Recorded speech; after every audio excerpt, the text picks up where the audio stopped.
असतील, सर्व आपल्या आप्पासाहेब असतील, बाळासाहेब असतील, सर्व नेते असतील. जिल्हा परिषद नरखेड जिल्हा परिषद गटामध्ये घड्याळ किंवा धनुष्यबाण असं त्याच्याबरोबरच आपण या ठिकाणी काम करायचं आहे. जर कोण म्हणत असेल मी अमुक अमुकचा बंधू आहे आणि मी या ठिकाणी कमळावर उभा करतो, जे कमळावर उभा करतील त्याचा आपण विरोधक असेल, आपण त्याच्या विरोधामध्ये आपल्या धनुष्यबाणाची निवडणूक लढवायची तयारी करायची आणि आपण कमळवाला कुणी जरी असला तर त्याच्यामध्ये आपण ताकदीने लढावं अशा प्रकारे मला या ठिकाणी आवर्जून सांगायचं आहे. कारण संतोष पाटील असं म्हणतात की मी कमळावर लढणार आहे. जर कमळावर संतोष पाटील असतील तरी देखील आपण या ठिकाणी आपण त्यांच्या विरोधामध्ये लढायची तयारी ठेवावं अशा प्रकारे आवर्जून या ठिकाणी सांगतो. उमेश पाटील यांनी अतिशय चांगल्या पद्धतीनं ज्यावेळेला मोहोळ विधानसभा मतदारसंघामध्ये फिरत असताना अतिशय चांगल्या पद्धतीनं या तालुक्यामध्ये वातावरण निर्माण केलं. आंबेडकरांच्या विरोधामध्ये आघाडी उघडली आणि त्या आघाडीमध्ये त्यांचा खऱ्या अर्थानं सिंहाचा वाटा आहे. याबद्दल माझ्या मनामध्ये तीळ मात्र शंका नाही. ते कुठल्याही गटातून उभारलेलं त्यांच्या प्रचारासाठी मी या मोहोळ शहराचा नागरिक या नात्याने त्यांच्यासाठी 100% देण्याचा प्रयत्न करणार आहे.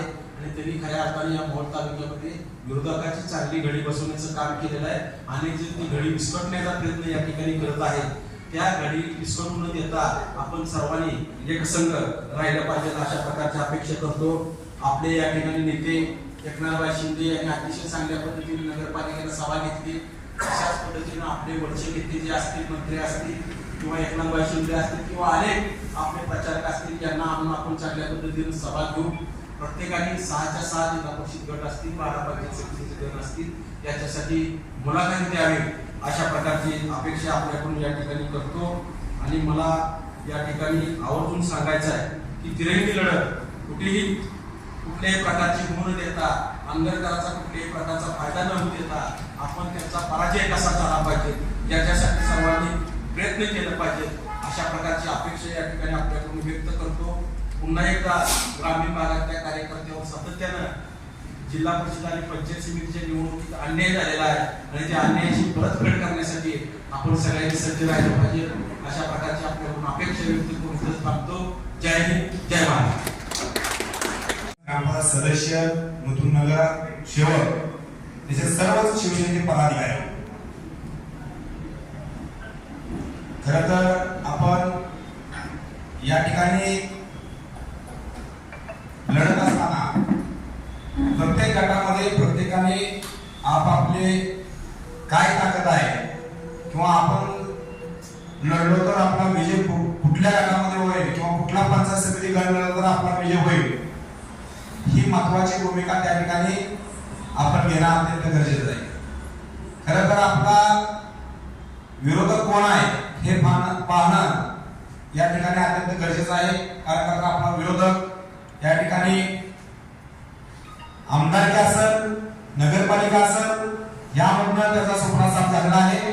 येणाऱ्या जिल्हा परिषद पंचायत समितीमध्ये जर आपल्याला त्याला मुळासकट करून टाकायचं असेल तर हा पंचायत समिती आणि जिल्हा परिषद मधला विजय अतिशय महत्वाचा आहे. आपण लढत असताना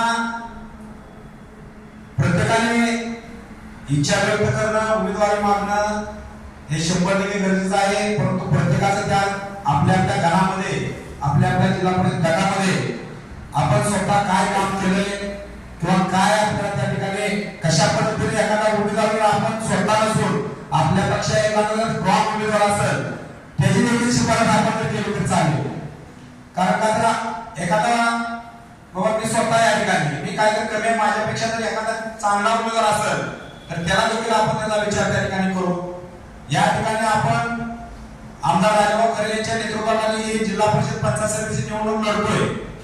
ही लढत असताना शिवसेना म्हणून त्या ठिकाणी आपल्याला विचारांकडे त्या ठिकाणी चांगल्या पद्धतीने आपल्याला विचार घेऊन त्या ठिकाणी आपल्याला जागा दिल्या पाहिजे. त्या ठिकाणी आणि एकत्रित करण्याचा विचार या ठिकाणी आम्ही करतोय. परंतु जर का आम्हाला डावलण्याचा प्रयत्न केला, आम्हाला वगळण्याचा प्रयत्न केला तर त्या ठिकाणी आपल्याला पक्षाची ताकद करून मिळेल.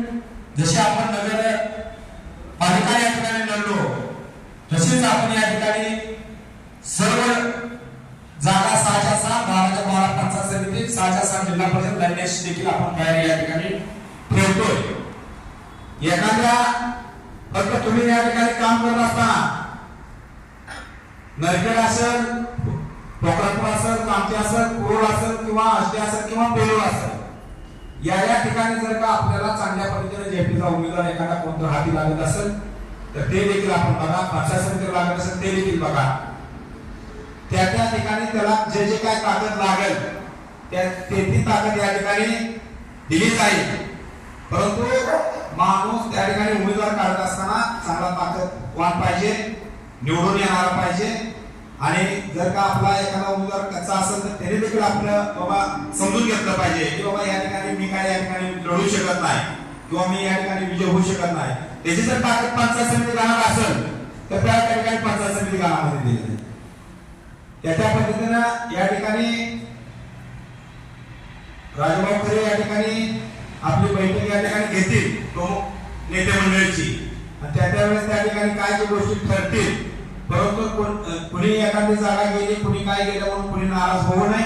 त्या ठिकाणी 100% जिल्हा प्रमुख म्हणून शिवसेना वाढली पाहिजे, शिवसेना रुजली पाहिजे, पक्ष वाढला पाहिजे। खरं तर आता जिथे ऋतुदादांनी सांगितलं, जाधव सरांनी सांगितलं, बरेच जण बोलले की बाबा या ठिकाणी शिवसेना वाढते याचा अभिमान आपल्याला आहे। तसाच अभिमान मला देखील या ठिकाणी आहे की शिवसेना पुढे आपण जे गेल्या 4 वर्षापासून सर्व सहकारी या ठिकाणी काम करतोय त्याचा कुठं तर आता चांगला दिवस यायला लागल्यासारखं दिसतंय। परंतु या ठिकाणी आपण काम करत असताना आणखी देखील पक्ष कशा पद्धतीनं ताकदवान पक्षाची ताकद वाढेल, पक्षामध्ये अनेक कोणी येते त्याची चाचपणी करून प्रत्येक जणाला एकाला एक जोडणं अतिशय गरजेचं आहे। माझी ताकद कमी होईल म्हणून मी जर कोणाला घ्यायचं नाही ठरवलं तर तशा पद्धतीनं पक्ष वाढणार नाही। आता मी या ठिकाणी तुम्ही बघितलं असं आपण सर्वांनीच रमेशजी बारसरला आपण या ठिकाणी पक्षात प्रवेश 8-9 महिन्याखाली केला, त्यांनी काय ना काय शहरामध्ये करून लावलं। आज शिवसेनेचं नाव चांगलं झालं किंवा शिवसेनेचा भगवा या नगरपालिकेवर आपण त्या ठिकाणी फडकू शकलो। शेवटी कोणी येऊ द्या त्याच्या ताकदीनुसार आपल्या पक्षाचं ताकद असेल तर त्याला ठरवणं। आता महाराष्ट्राचे ओबीसी प्रमुख म्हणून रमेशजी बारसर काम करतात, मला वाईट वाटतं काय गमत नाही। कारण एखादा आपल्या मोहोळ तालुक्यातला व्यक्ती जर एखादा महाराष्ट्र लेवलला काम करत असेल तर त्याला अभिमान मला या ठिकाणी बांधवा। कारण काम करत असताना प्रत्येक माणसाला या ठिकाणी ज्याच्या ताकदीनुसार ताकद त्या ठिकाणी दिली पाहिजे। आणि आपण विचार करत असताना की बाबा ही माझ्यापेक्षा काम जास्त करू शकतो, ही माझ्यापेक्षा चांगलं काम करू शकतोय, अशा पद्धतीने काम केलं पाहिजे। आता या ठिकाणी आपल्याला बाळगाव सोडून गायकवाड या ठिकाणी लवकरच त्याचा निर्णय घेतील। टिपटॉप आहे, भाऊभाऊ आहे, रमेशजी बारसकर आहे, अशा ज्येष्ठ माणसं आहेत, आपली कट्टर शिवसैनिक आहेत सर्वजण। त्या सगळ्यांच्या साथीने या ठिकाणी मोहोळ तालुक्यामध्ये चांगली शिवसेना आपण रुजूया। आता ज्या ठिकाणी आपली ताकद असेल, ज्या ठिकाणी आपल्याला वाटतंय त्या ठिकाणी सांगा, त्या पद्धतीने आपण त्या ठिकाणी आपल्याला त्या उमेदवारी पदावर पाडण्यासाठी आपण 100% प्रयत्न करू।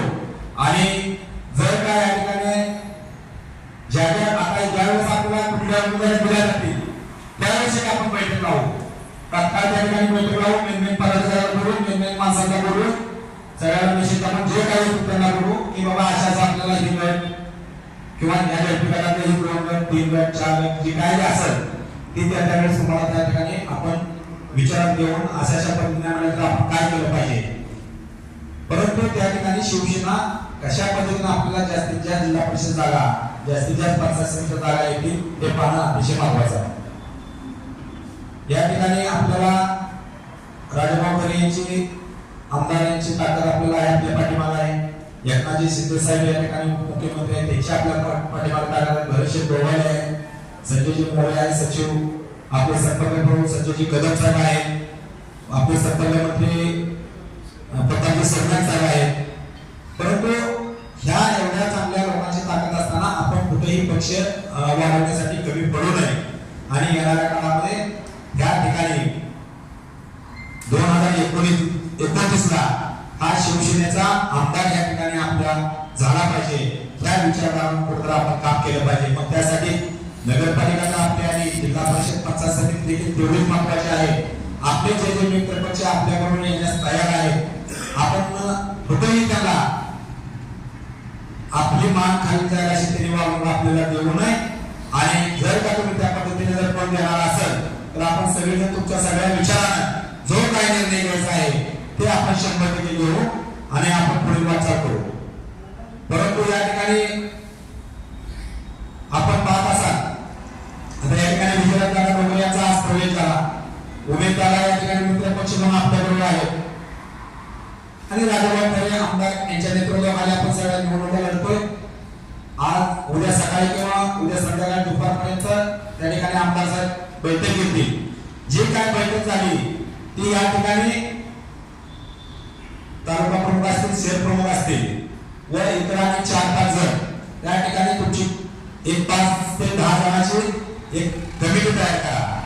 म्हणजे तो त्या कमिटीला त्या ठिकाणी बाबा आपल्याला सांगता येईल की बाबा अशा पद्धतीने आपण निवडतो तर या ठिकाणी काय केलं, अशा पद्धतीने त्यांना निर्णय घेण्याचे किंवा काय विचार करायचा याबद्दल किंवा बाबा आपल्याला कोकणाची जागा सुटली किंवा पेलोची जागा सुटली किंवा नरकेची जागा सुटली किंवा कामठी जागा कुठली जागा सुटली याचा निर्णय कोण घेणार. तर तुम्हाला सगळ्याला विचारून देण्यासाठी तुम्ही 10 ते 11 जणांची त्या ठिकाणी एक कमिटी करा. त्या कमिटीमध्ये 10-11 जणांची नावं घ्या आणि तात्काळ तुम्ही कमिटी करा आणि सगळेजण नावं घ्या आणि ज्या तुमच्या 11 जणांच्या विचाराने जे या ठिकाणी तुमचा विचार विनिमय होईल त्या पद्धतीने या ठिकाणी आपण निर्णय घेऊ. कारण का तुम्ही परत म्हणायला या ठिकाणी तुम्ही नंतर कोणाला सांगायला नसेल ना कामठी गट कसं काय घेतला नाही, पेलोच काय घेतला, मध्ये काय झालं, अशा पद्धतीनं होता कामा नये. तुम्हाला जे जे काय करायचं आहे तुम्ही आता सगळेजण 11 जणांची यादी करा, 15 जण उद्या त्या ठिकाणी मेन तुम्हाला नंतर बाबा कोण नाव द्या, कामठी गटाची कोणती नाव घ्या, कोरोना गटाची घ्या, पेलोच गटाची नाव घ्या, कोकणापूर गटाची घ्या, आपल्या आष्टी गटाची घ्या आणि त्यामध्ये विचार करू. परत गैरसमज 100% रुपया कामा नाही. कारण का तुम्हाला जो काही निर्णय घ्यायचा आहे तुम्हाला विचार घेऊन घ्यायचा आहे. तुम्ही तर या ठिकाणी बाबा ठीक आहे असा